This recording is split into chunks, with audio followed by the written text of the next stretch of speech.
Hello दोस्तों, कैसे हैं। स्मार्ट एजुकेशन जीडीआर में आपका स्वागत है। मैं आपका दोस्त एचआर पुष्पा। जैसा कि आप जानते हैं कि बोर्ड परीक्षा नज़दीक है और कहीं ना कहीं स्टूडेंट को ये टेंशन है कि किस प्रकार की ग्रामर आएगी, कैसी ग्रामर आएगी।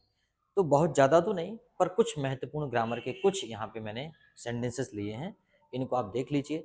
विशेष रूप से 11th और 12th क्लास के विद्यार्थी और जो कॉम्पिटिटिव की तैयारी कर रहे हैं वो तो देख ही सकते हैं, क्योंकि वहाँ तो ग्रामर समुद्र जैसी होती है, कहीं से भी आ सकती है। तो ये जो छोटा सा पार्ट है, ये 5 मिनट का वीडियो है, इसको जरूर देखिएगा। ये बोर्ड क्लास में और कल होने वाले प्री बोर्ड एग्जाम में भी आपको मदद करेगा, तो इसको आप बड़े ध्यान से देखिएगा। जैसा कि यहाँ पे हम इसे कर लेते हैं। जैसा कि हम देखते हैं, सबसे पहले आई हैव सीन प्लेस। अब क्वेश्चन ये है कि मैनी आएगा कि मच आएगा। अगर चूंकि मैनी संख्यात्मक है और मच जो है क्वांटिटी को दर्शाता है, चूंकि यहाँ पे बता रहा है प्लेस, अगर यहाँ पे होता प्लेसेस तो हम मैनी लगा देते। चूंकि यहाँ पे दिया प्लेस मतलब स्थान, एक स्थान की बात हो रही बहुत सारा, तो मच लगा देंगे। तो क्या हो जाएगा, I have seen much place, मैंने बहुत सारा स्थान देखा। इस प्रकार का कंफ्यूजन होता है और परीक्षा में आता है।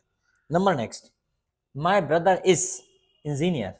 अब यहाँ पे आया है ए और एन, तो स्वाभाविक सी बात है, जब इंजीनियर लिखते हैं तो ई से शुरू होता है इंजीनियर।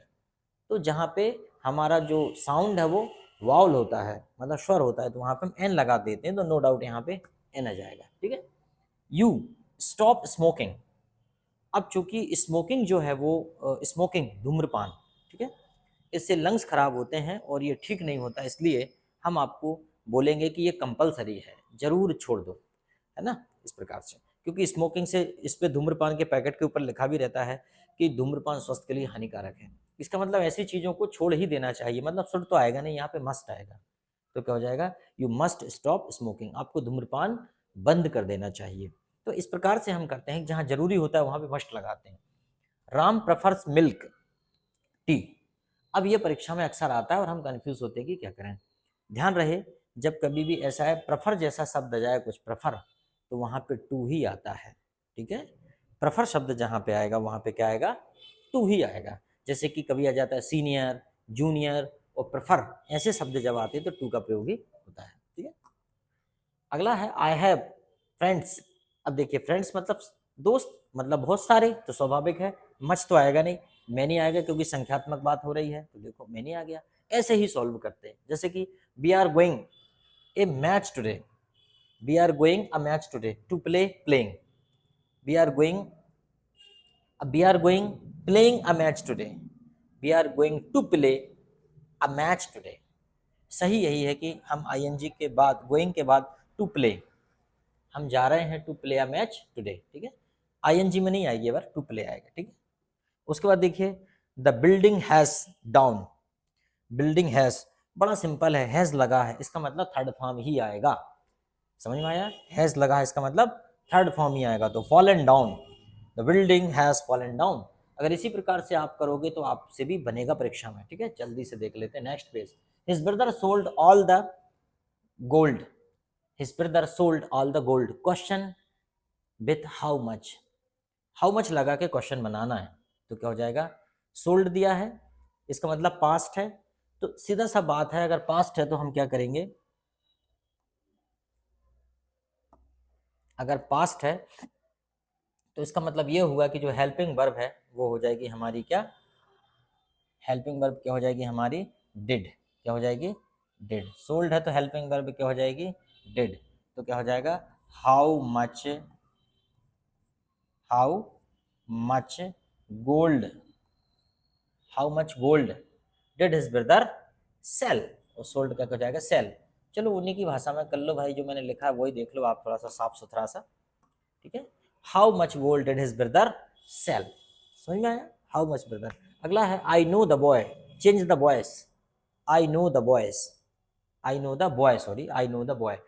सीधी सी बात है, जब पैसे बॉयस चेंज करते हैं तो क्या करते हैं, ऑब्जेक्ट का सब्जेक्ट बना लेते हैं, the boy, the boy. I know मतलब प्रेजेंट सिंपल, तो हमने क्या बताया था, आने वाले कंटिन्यूअस टेंस की हेल्पिंग वर्ब लगाते हैं, मतलब द बॉय इज। अब नो का सेकंड थर्ड फॉर्म क्या हो जाएगा, known, the boy is known to me. इस प्रकार से बाय मी नहीं आएगा, the boy is known to me. एक बार चेक कर लो सही बना कि नहीं, the boy is known to me, the boy is known to me. अगला है his, he is my brother, he is wearing red shirt. Relative clause लगाना है, मतलब संबंध सूचक, संबंध बताना है। He is my brother, he is wearing a red shirt, तो क्या हो जाएगा, he is my brother who is wearing a red shirt, यह मेरा भाई है जो कि लाल शर्ट पहने हुए है। ठीक है, तो इस प्रकार से रिलेटिव क्लॉज जहां आएगा तो वहां पे हु का प्रयोग करेंगे आप। ठीक है, और जरूरत के हिसाब से आप रिलेटिव क्लॉज में अगर टाइम की बात है तो आप व्हेन का प्रयोग करेंगे, स्थान की बात है तो आप वेयर का प्रयोग करेंगे। समझ में आया? और अगर कोई विषय की बात है तो आप व्हाट का प्रयोग करेंगे, तो वो आगे सेंटेंस आएगा तो समझ लेंगे। फिर नेक्स्ट है he does his duty, change into negative, he does his duty. तो देखो सीधी सी बात है, जब डज दिया है और नेगेटिव करना तो इसका मतलब है does not, he does not do. ठीक है, he does not do his duty, इस टाइप से आसानी से कर लेंगे। He does not do his duty, change into he does not do his duty. The student is very fast, he can win the race. The student is very fast, he can win the race, so that, तो आप जानते हो कि जब so that के case में जहाँ पे very आता है वहाँ पे हम क्या लगा देते हैं, so, और बाकी के सेंटेंस को that से जोड़ देते हैं, that he can win the race। समझ में आया? चलो अगला है he gets salary, he start spending it no sooner।